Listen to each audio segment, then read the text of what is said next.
Hello everyone, welcome to easy crochet. நம்ம இன்றைக்கி இந்த அழகான ஷெல் இயரிங் தான் வந்து க்ரோஷே பண்ண போகிறோம். இது என்னோடய சேனல் சப்ஸ்கிரைபர் ஒருத்தங்க இது சொல்லித்தரீங்களான்னு சொல்லி கேட்டிருந்தாங்க. அவங்களுக்காக தான் இந்த வீடியோ. இது பண்ணுறது ரொம்ப ஈஸி அண்ட் இதை வந்துட்டு ஒரு 10 to 20 மினிட்ஸில் நம்ம 2 கம்மலுமே செஞ்சு முடிச்சிடலாம். வாங்க இது எப்படி க்ரோஷே பண்ணுறதுன்னு சொல்லி பார்க்கலாம்.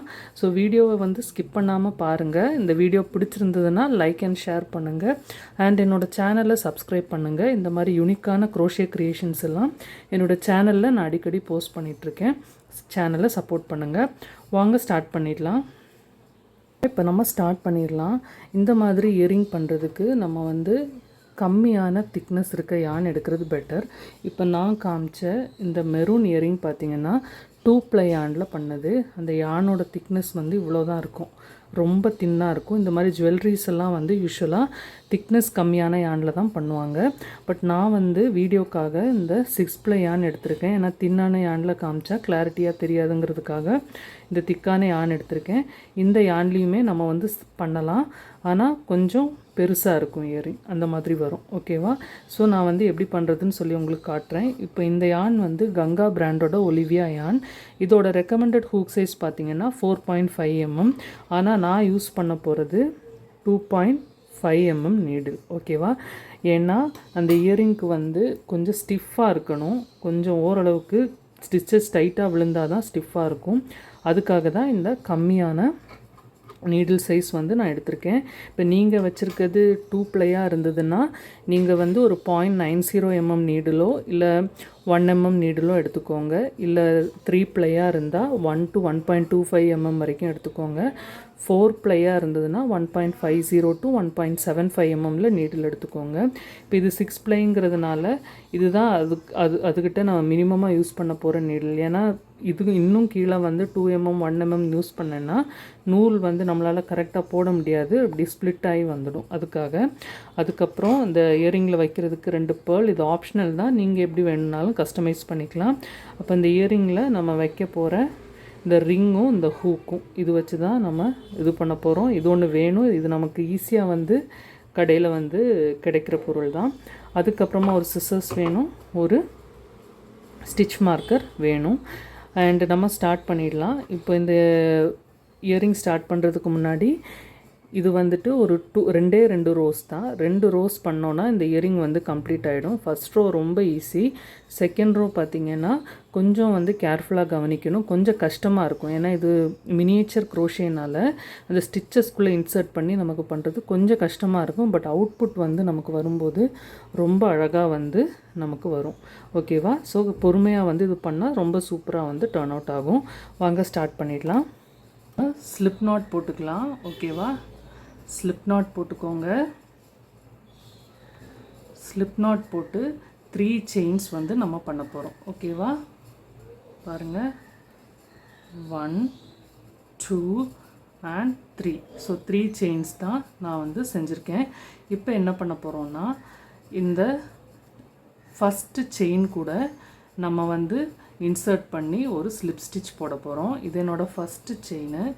இதில் நான் வந்து இப்படி இன்சர்ட் பண்ணி யான் எடுத்து ஒரு ஸ்லிப் ஸ்டிச் பண்ண போகிறேன். ஓகேவா? ஸ்லிப் ஸ்டிச் போட்டுட்டு ஒரு செயின் 1 பண்ணிக்கலாம். ஓகேவா? இதை வந்து நீங்கள் மேஜிக் சர்க்கிளாகவும் பண்ணலாம், இப்படியுமே பண்ணலாம். ஓகேவா? இப்போ ரோ 1 வந்து ஸ்டார்ட் பண்ணிடலாம். ரோ 1ல் நம்ம 5 சிங்கிள் க்ரோஷே வந்து இந்த சென்ட்ரு பாயிண்டில் பண்ண போகிறோம். இது 6 ply யான். இது வந்து இதுக்கு 5 சிங்கிள் க்ரோஷே நம்ம பண்ணோன்னா நம்ம வந்து கம்மலோட லென்த் வந்து இந்த அளவு வரும். ஓகேவா? இந்த நம்ம ரோ 1ல் பண்ண போகிற பேஸை பொறுத்து தான் நம்ம கம்மலோட சைஸ் வந்து நமக்கு வந்து கிடைக்க போகுது. ஓகேவா? ஸோ சில பேர் வந்து கம்மல் கொஞ்சம் நீளமாக போடுவாங்க, இல்லை நீளம் கம்மியாக போடுவாங்க. இது நான் 6 ply யானில் இதே 2.5 mm வச்சு பண்ண கம்மல். இதோட ரோ 1ல் 5 SC போட்டேன்னா எனக்கு இந்த அளவு ஹைட்டில் வந்து கிடைக்கும். இப்போ இது வந்துட்டு 2 ply யான். நீடில் சைஸ் வந்து 1 mm நீடில். ஆனால் இதில் நான் வந்து ஃபஸ்ட்டு ரோவில் 10 ரவுண்ட்ஸ் போட்டிருக்கேன். ஓகேவா? இதுலேயே உங்களுக்கு டிஃப்ரென்ஸ் தெரியும். கிட்டத்தட்ட ஆல்மோஸ்ட் சேம் ஹைட்டு தான், கொஞ்சம் கம்மி. ஆனால் ரெண்டுக்குமே 5 ஃபஸ்ட் ரவுண்டில் 5 சிங்கிள் க்ரோஷே, இதில் 10 சிங்கிள் க்ரோஷே இருக்குது. ஸோ இதுதான் யானோட திக்னஸை வச்சு நமக்கு வர டிஃப்ரென்ஸ். ஸோ உங்களுக்கு வந்து நீங்கள் என்ன யான் வச்சுருக்கீங்களோ அதை பொறுத்து இந்த மாதிரி கஸ்டமைஸ் பண்ணிக்கலாம். ஓகேவா?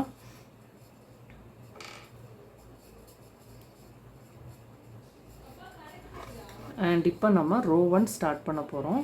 ரோ 1 வந்துட்டு இது மினியேச்சர் க்ரோஷேங்கிறதுனால கொஞ்சம் வந்து கஷ்டமாக தான் இருக்கும். ஓகேவா? இப்போ நம்ம ரோ 1 வந்து ஸ்டார்ட் பண்ணிடலாம். இது மினியேச்சர் க்ரோஷே, கொஞ்சம் ஸ்டிச்சஸ் எல்லாம் நமக்கு வந்து பண்ணுறதுக்கு கொஞ்சம் கஷ்டமாக இருக்கும். ஆனால் அவுட்புட் வந்து ரொம்ப அழகாக வரும். ரோ 1 ஸ்டார்ட் பண்ணிடலாம். இந்த சென்டர் பாயிண்டில் நான் 5 சிங்கிள் க்ரோஷே பண்ண போகிறேன். ஓகேவா? உங்கள் நீடில் இன்சர்ட் பண்ணிக்கோங்க, யான் எடுங்க, ஒரு சிங்கிள் க்ரோஷே. ஓகேவா? ஃபஸ்ட்டு சிங்கிள் க்ரோஷே போட்ட உடனே இந்த ஸ்டிச் மார்க்கரோ இல்லை சேஃப்டி பின்னோ எதையாவது வச்சு இந்த ஃபஸ்ட்டு ஸ்டிச்சை மார்க் பண்ணிக்கோங்க. நான் ரவுண்ட்ஸில் நம்ம ஒர்க் பண்ண போகிறோம், ஸோ கன்ஃபியூஸ் ஆகிடும். இது ஃபஸ்ட்டு சிங்கிள் க்ரோஷே பண்ணியாச்சு. Next second single crochet. ஓகேவா? அடுத்து 3,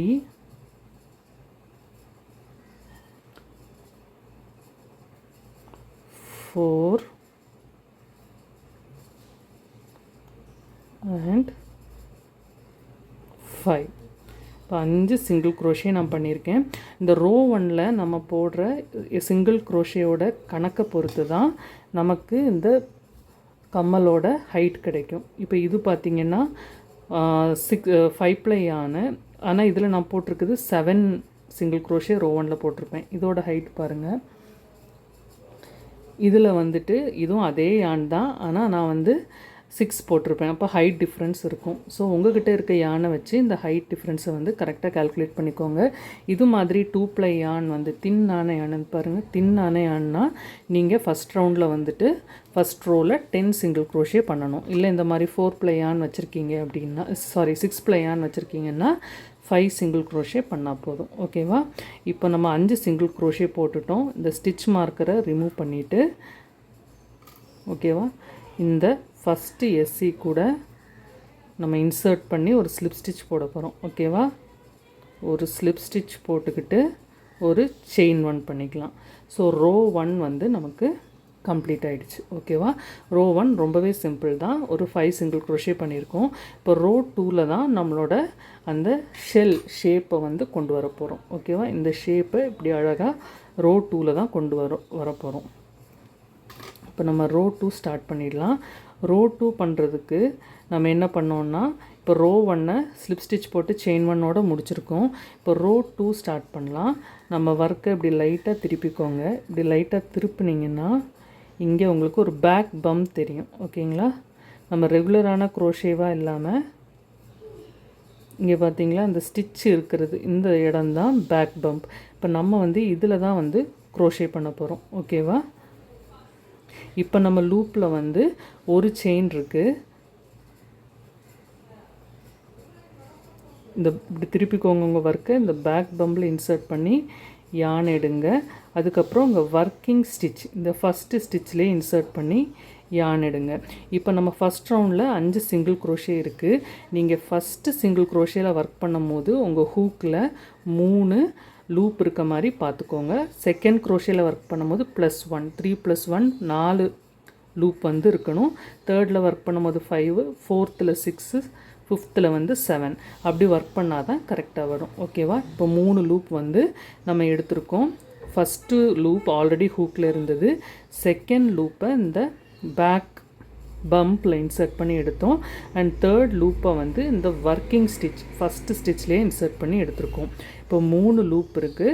இந்த 3 லூப்பை நம்ம எப்படி குறைக்க போகிறோம்னா, 3-ஐ 2 ஆக்குவோம், 2-ஐ 1 ஆக்குவோம். நம்ம ரெகுலரான சிங்கிள் க்ரோஷே கிடையாது, இதை டுனிஷியன் க்ரோஷேன்னு சொல்லுவாங்க. ஓகேவா? கேர்ஃபுல்லாக பாருங்கள். நம்ம யான் எடுக்கிறோம். யான் எடுத்துட்டு இந்த ஃபஸ்ட்டு 2 ஸ்டிச்சில் இன்சர்ட் பண்ணி எடுக்க போகிறோம். அப்போ 3ஆக இருந்தது நமக்கு 2 ஆகிடும். ஓகேவா? மறுபடியும் யான் எடுக்கிறோம். இந்த மாதிரி பண்ண போகிறோம். ஓகேவா? 3-ஐ 2 ஆக்கணும், 2-ஐ 1 ஆக்கணும். ஸோ இதுதான் வந்துட்டு ஃபஸ்ட்டு ஷெல் க்ரியேஷனோட ஃபஸ்ட்டு ஸ்டிச்சில் நம்ம ஒர்க் பண்ணியிருக்கோம். இப்போ நான் ஆல்ரெடி சொன்ன மாதிரி இனி செகண்ட் ஸ்டிச் இங்கே பண்ண போகிறோம். இங்கே வரும்போது நம்ம லூப்பில் மொத்தமாக 4 ஹூக்கில் மொத்தமாக 4 லூப் இருக்கணும். ஓகேவா? ஒரு செயின் 1 போட்டுக்கோங்க. ஒவ்வொரு ஸ்டெப்போட முடிவுலேயும் ஒவ்வொரு செயின் 1 போட்டுட்டு உங்கள் ஒர்க்கை இப்படியே டேர்ன் பண்ணிங்கன்னா உங்களுக்கு இந்த பேக் பம்ப் தெரியும். இங்கே பார்த்தீங்களா, இதுதான் வந்து பேக் பம்ப். இதுதான் வந்து பேக் பம்ப். நம்ம இங்கே தான் ஒர்க் பண்ண போகிறோம். ஓகேவா? நான் சொன்னேன் இல்லையா, ஹூக்கில் வந்து 4 லூப் வந்து இருக்கணும். இந்த ஒர்க்கிங் இதை விட்டுருங்க. ஃபஸ்ட்டு பேக் பம்பில் இன்சர்ட் பண்ணி, இதுதான் நான் வந்து கொஞ்சம் கஷ்டம்னு சொன்னேன். ஏன்னா எல்லாம் மைனூட்டான ஸ்டிச்சஸ், மினியேச்சர் க்ரோஷேங்கிறனால இந்த மாதிரி இருக்கும். இன்சர்ட் பண்ணி ஒரு லூப் எடுங்க. அடுத்து இந்த ஃபஸ்ட்டு சிங்கிள் க்ரோஷே இருக்க இந்த ஸ்டிச், ஓகேவா, அதில் ஒரு பேக் லூப் இருக்கும். இன்சர்ட் பண்ணி லூப் எடுங்க. இப்போ 3 ஆச்சு. உங்களோட கடைசி லூப் வந்து நீங்கள் ஒர்க் பண்ண போகிற ஒர்க்கிங் ஸ்டிச்சில் இன்சர்ட் பண்ணி எடுக்க போகிறீங்க. இங்கே டைரெக்டாக நீங்கள் ரெகுலராக பண்ணுற மாதிரி தான் 2 செயின்குள்ளேயும் இன்சர்ட் பண்ணி லூப் எடுக்க போகிறீங்க. ஓகேவா? ஸோ நான் சொன்ன மாதிரி 4 லூப் வந்துட்டு உங்கள் ஹூக்கில் வந்து இருக்கணும். ஃபஸ்ட்டு எஸ்சியில் ஒர்க் பண்ணும்போது 3 லூப்பு, செகண்டில் வந்து 4 லூப்ஸ். அப்போது 3, 4, 5ல் ஒவ்வொன்று ஆட் ஆகிட்டே போகும். இப்போ நீங்கள் இதை எப்படி வந்து ரெடியூஸ் பண்ண போகிறீங்கன்னா 4ஐ 3 ஆக்க போகிறீங்க, 3ஐ 2 ஆக்க போகிறீங்க, 2ஐ 1 ஆக்க போகிறீங்க. இதுதான் டுனிஷியன் க்ரோஷே. யான் எடுக்கிறீங்க 2, ஓகேவா, ஃபஸ்ட்டு 2 லூப் வழியாக எடுத்துடுறீங்க. இப்போ 3 ஆயிடுச்சு. இப்போ யான் எடுக்கிறீங்க, ஃபஸ்ட்டு 2 லூப் வழியாக எடுக்கிறீங்க, 3 வந்து 2 ஆகிடுச்சு. மறுபடியும் யான் எடுக்கிறீங்க, இந்த 2ஐ 1 ஆக்குறீங்க, ஒரு செயின் 1 போட்டுக்கிறீங்க.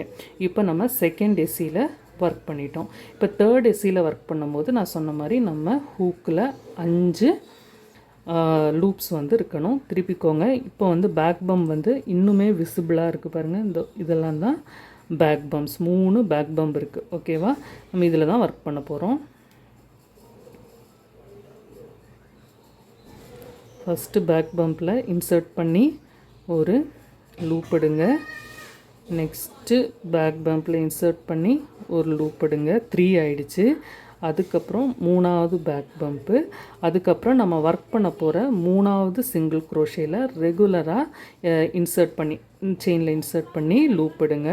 இப்போ வந்து 5 லூப்ஸ் இருக்குது. ஓகேவா? இப்போ இதை எப்படி ரெடியூஸ் பண்ண போகிறோன்னா 5, 4, 3, 2, 1. ஓகேவா? யானை எடுக்கிறோம். ஃபஸ்ட்டு 2 லூப்புக்குள்ளே நம்ம கொண்டு வந்து 4 ஆக்குறோம். இந்த 4ஐ 3 ஆக்குறோம், 3ஐ 2 ஆக்குறோம், 2ஐ 1 ஆக்குறோம். ஓகேவா? அப்புறம் ஒரு செயின் 1. இப்போ தேர்ட் எஸ்சிலையும் நம்ம ஒர்க் பண்ணியாச்சு. இன்னும் நமக்கு 2 எஸ்சி தான் பேலன்ஸ். இப்போ பார்த்தீங்கன்னா இன்னுமே பேக் பம்ப் ரொம்ப அழகாக வந்து விசிபிளாக இருக்குது. ஸோ பேக் பம்பில் இன்சர்ட் பண்ணுங்கள், ஒரு loop, second back pump, 3 loop ஆச்சு. இப்போ நீங்கள் கெஸ் பண்ணியிருப்பீங்க நமக்கு 6 லூப்ஸ் வந்து ஹூக்கில் இருக்கணும். 4 வந்தாச்சு, 5. அண்ட் இனி நம்ம இந்த ஒர்க்கிங் ஸ்டிச்சில் தான் இன்சர்ட் பண்ண போகிறோம். ஓகேவா? இப்போது 6 லூப் வந்து நம்ம ஹூக்கில் இருக்குது. இதை எப்படி ரெடியூஸ் பண்ண போகிறோன்னா 6ஐ 5 ஆக்க போகிறோம், 5ஐ 4 ஆக்க போகிறோம், 4, 3ஐ 2 ஆக்க போகிறோம், அண்ட் 2ஐ 1 ஆக்க போகிறோம், ஒரு செயின் 1 பண்ணிக்க போகிறோம். இப்போவே ஆல்மோஸ்ட் அந்த ஷெல்லோட ஷேப் வந்து நமக்கு ஃபார்ம் ஆக ஆரம்பிச்சிருச்சு. இப்போ நமக்கு இன்னும் ஒரே ஒரு எஸ்சி தான் இங்கே பேலன்ஸ் இருக்குது. ஓகேவா? நம்ம அதை முடிச்சிடலாம். பேக் பம்பில் இன்சர்ட் பண்ணுங்கள். இப்போ இந்த ரவுண்டில் உங்களுக்கு லூப்பில் வந்து ஹூக்கில் 7 லூப்ஸ் வந்து இருக்கணும். ஓகேவா? 3, 4, 5, 6 அண்ட் நம்ம 5th எஸ்சி 7. ஓகேவா? 7 லூப்ஸ் வந்துருக்கு. இந்த 7ஐ 6 ஆக்குறோம், 6ஐ 5 ஆக்குறோம், 5ஐ 4 ஆக்குறோம், 4ஐ 3 ஆக்குறோம், 3ஐ 2 ஆக்குறோம், அண்ட் 2ஐ 1 ஆக்குறோம், ஒரு செயின் 1 பண்ணிக்கிறோம். ஓகேவா? இப்போ நம்ம ரவுண்ட் 1ஓட 5 எஸ்சியில் ஒர்க் பண்ணியாச்சு. இப்போ என்ன பண்ண போகிறோன்னா, நான் ஆல்ரெடி செயின் 1 போட்டுட்டேன், இன்னும் ஒரு 2 செயின். ஓகேவா? செயின் 3 போட்டுக்கோங்க. நம்ம ஒர்க் பண்ண அதே ஸ்டிச்சில் இன்சர்ட் பண்ணி ஒரு ஸ்லிப் ஸ்டிச் போட போகிறோம். ஓகேவா? இனி இருக்க எல்லா பேக் பம்ப்லேயும் நம்ம ஸ்லிப் ஸ்டிச் போட்டுட்டு இந்த எண்டு வரைக்கும் வரப்போகிறோம். ஓகேவா?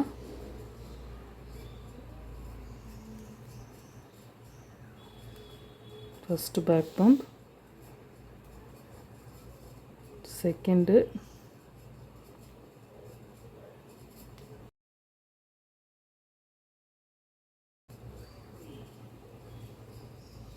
Fifth, sixth. ஓகேவா? ஆல்மோஸ்ட் கீழே நம்ம வந்துட்டோம். இப்போ என்ன பண்ண போகிறோன்னா, இந்த சென்ட்ரு பாயிண்டில் நம்ம இந்த ரெண்டையும் ஜாயின் பண்ண போகிறோம். ஓகேவா?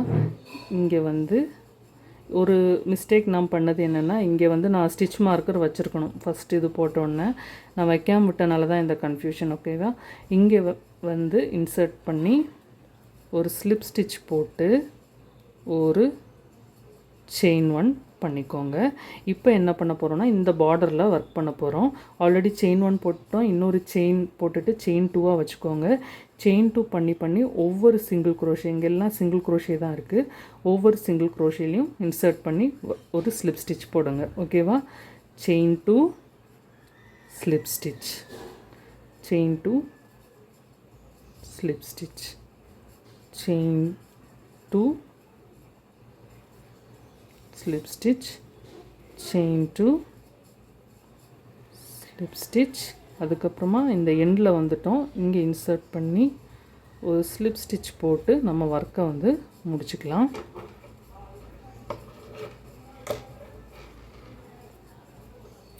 ஓகேவா? ஃபாஸ்ட் ஆஃப் பண்ணிடுங்க. அவ்வளோதாங்க, நம்ம ஷெல் இயரிங் அழகாக க்ரியேட் ஆகிடுச்சு.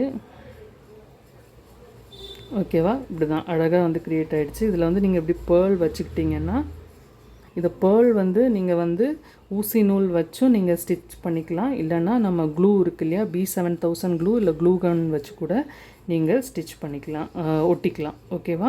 இப்போ நம்ம இந்த கம்மலோட இந்த ஹூக் எப்படி அட்டாச் பண்ணுறதுன்னு சொல்லி பார்க்கலாம். இது நமக்கு ஈஸியாகவே கடைகளில் கிடைக்கும். இது நீங்கள் ப்ளையர்ஸ், சின்ன ப்ளையர் வச்சுருந்தீங்கன்னா அதை எடுத்துக்கோங்க.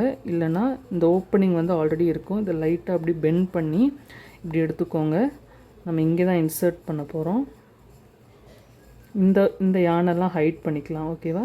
லாஸ்ட்டில் எக்ஸஸாக இருக்க யானெல்லாம் ஹைட் பண்ணிக்கலாம். இன்சர்ட் பண்ணிட்டோம். ஓகேவா? இன்சர்ட் பண்ணிவிட்டு ஒரு இப்படியே இருக்கட்டும். இப்போ என்ன பண்ண போகிறோன்னா, இந்த கம்மலோட ஹூக் இதையுமே இன்சர்ட் பண்ணிவிட்டு நீங்கள் டைட் பண்ணி விட்ருங்க. இது நான் கையில் பண்ணுறேன், ப்ளையர்ஸ் இருந்ததுன்னா இன்னும் ஸ்ட்ராங்காக இருக்கும். ஓகேவா? இப்போ இந்த யானெல்லாம் நம்ம இப்படி ஹைட் பண்ணிடலாம். எண்டில் பார்த்தீங்கன்னா உங்கள் ஒர்க் இந்த மாதிரி இருக்கும். ஓகேவா? இதுதாங்க ஷெல் இயரிங். உங்களுக்கு புரிஞ்சிருக்குன்னு நினைக்கிறேன். இது பண்ணுறது ரொம்ப ஈஸி. நான் சொன்ன மாதிரி நீங்கள் கம்மியான சைஸ் நீடில் எடுத்து பண்ணிங்கன்னா ரொம்ப அழகாக இது டர்ன் அவுட் ஆகும். நீங்கள் ஃபஸ்ட் ரோவில் போடுற சிங்கிள் குரோஷேயோட எண்ணிக்கையை பொறுத்து தான் உங்கள் கம்மலோட சைஸ் வரும். இதில் இருக்கிறது 10 சிங்கிள் குரோஷே. நான் உங்களுக்கு செஞ்சு காட்டினதில் 5 சிங்கிள் குரோஷே தான் ரவுண்ட் 1ல் இருந்தது. ஸோ ஒவ்வொரு யானை பொறுத்து சைஸ் மாறும். உங்களுக்கு எவ்வளோ லென்த்தில் கம்மல் வேணுமோ அதுக்கேற்ற மாதிரி பண்ணிக்கலாம். ஸோ உங்களுக்கு இது பிடிச்சிருக்குன்னு நினைக்கிறேன், புரிஞ்சிருக்குன்னு நினைக்கிறேன். இந்த வீடியோவை லைக் அண்ட் ஷேர் பண்ணுங்கள். அண்ட் என்னுடைய சேனலை மறக்காமல் சப்ஸ்கிரைப் பண்ணுங்கள். இந்த மாதிரி யூனிக்கான குரோஷே க்ரியேஷன்ஸ் எல்லாம் என்னோடய சேனலில் அடிக்கடி போஸ்ட் பண்ணிட்டுருக்கேன். கீப் வாட்சிங் மை சேனல். தேங்க்ஸ் ஃபார் வாட்சிங். பபாய்.